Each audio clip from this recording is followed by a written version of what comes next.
within the South African society. Yes. And thus their concern needs to be taken into account. So you recognize that they are part of the South African society. Absolutely, my lord, but it doesn't take away the fact that they came as visitors. Yes. They might have naturalized, that's number one. Number two is that if they are wide concerns, we really have to take them into consideration. Yes. And I don't think the applicant represent the wide concerns. Okay. And then you also mentioned that the period prior to the Constitution coming into place. So in your categorization of history, you also recognize that then came the period of the Constitution. Yes. Which would then change also the context in which things happened prior to 1994. Yes. The approach and the attitude that would have been adopted by the groupings as they were involved in the struggle. Well, in the characterization of who are the settlers in relation to the stolen land, yes, my argument is that all those who inherited the stolen property remain in possession of illegal goods, and that makes them the land thieves.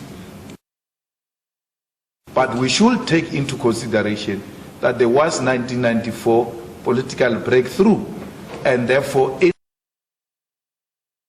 every time we engage on these issues, we must be alive to that fact. Okay.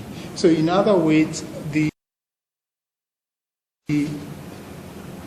what happened before 1994,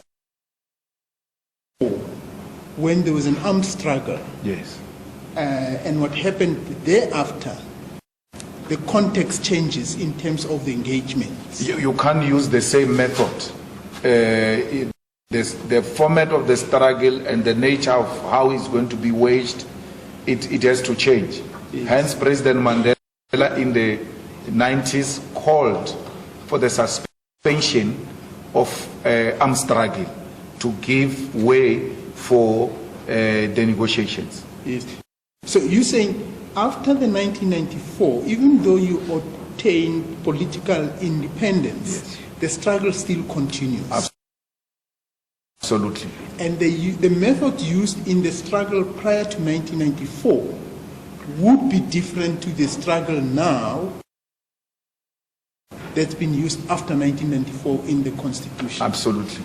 It must be within the confines of the Constitution, and that which you want to advance and you think it doesn't find an expression in the Constitution, you will rather call for the amendment of the Constitution to include the issues that you seek to tackle. And then you also said that in as far as shoot is concerned, what you really mean is shoot the system. Yes. Not the individuals. Yes. And then the farmers are used in the chanting as part of the system of dispossessing blacks of the land. No, the word farmer, it was used in the context of giving the struggle a face. So when you say, for instance, reconciliation, the first phase that comes into your mind is President Mandela. So every struggle gets to be given a face. Because it's a struggle for land, then the people who are in the immediate related to the land is the farmers. And that's why the usage of the farmer, not necessarily the individual, but as a face that represents the system that dispossessed us of our land. Yes. And you say that you sang the song prior to 1994. Yes. When you were very angry. Yes. And at that time, the various military organs of political parties could have actually used force and violence because they had arms with them. Yes. Now, if we say in that context, the song was sung to, you say it was not an instruction, but could it be said it was sung to mobilize? Yes. It was sung to That's mobilize. what the song is about. And if we say it was sung to mobilize, that really gets people activated. Yes. And it could actually lead to a situation where, you said, the agent provocateur could go out there and do what you did not anticipate them doing. They have not done it, my Lord, throughout. At a point when the anger was at an unmanageable level, They didn't do they've it. never done it. Why will they do it now, my Lord, when they are in a relative peaceful environment where there's a democratic political dispensation, and they are the courts, if you are offended, there are all types of recourses that you can engage in to deal with whatever makes you angry. So I don't think now even room exists for agent provocateurs to use the sword to want to justify their actions. And now, if you said you recognize that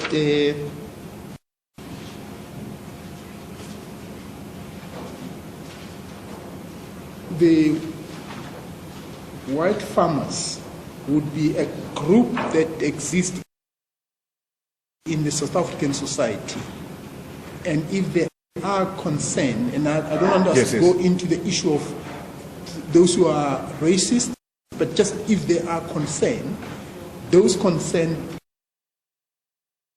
if they're genuine, they may need to be attended to. Well, we have to be sensitive to them. Yes. Now, And equally, we ought to be sensitive to those who sing the song. Yes. If for argument's sake, there's a group of farmers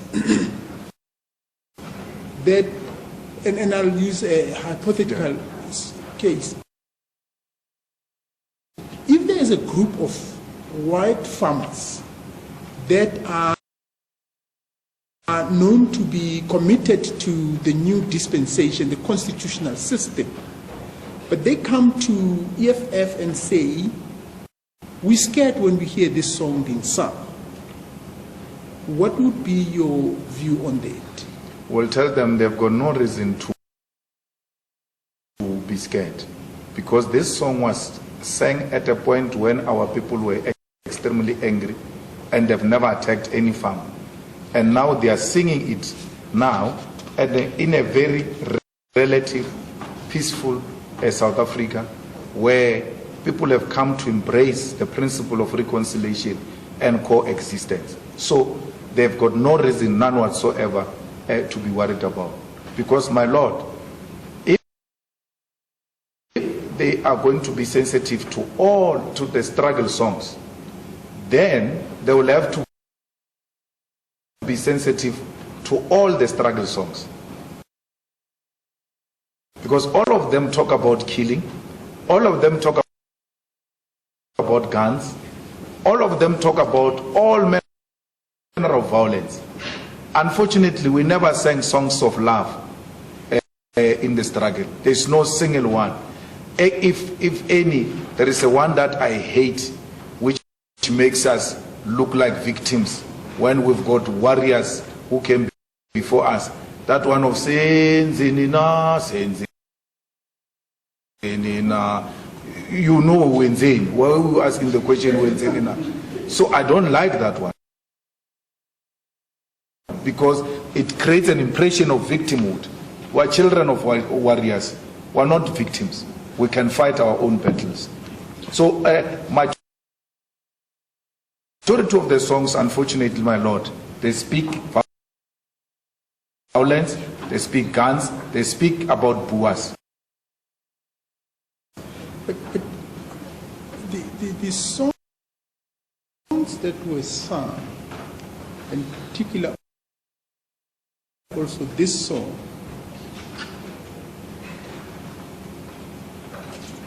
it has certain meaning to those who were involved in the struggle, isn't Yes. it? Yes. So it was in fact sending some message of some sort. Yes. Because you said the song as sung did not necessarily mean an instruction. But Yes. it had some meaning, it had some weight to those who were singing and to those who were involved in the struggle. Its meaning, my Lord, is the attack on the white system. Let's not make mistake about it. It's not like we're just singing in jail. We were singing with a clear conscience in our mind that if opportunity prevails, we'll bomb the Union building. And that's what the system is about. Union building is at the core of that system at that time.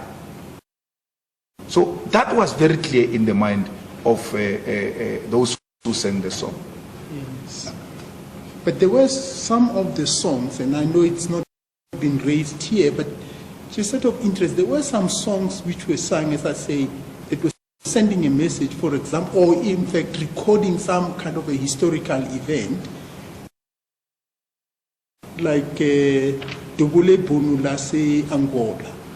Yes. Wasn't that the song that actually recorded what came to be known as a kind of a defeat of the... They were celebrating Kutoko Naval. Kutoko Naval, that's Yes. right.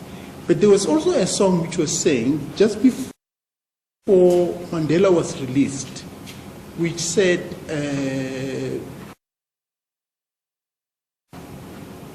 Oliver Tambo talked to Botha to release Mandela. Yes. So in these songs, it seems to me there is some message that's been sent there. Yes. And am I correct to say those messages were carried significant weight in that song when it was saying, I would have thought somehow there was concern that there may be rebellion to say negotiate or to enter into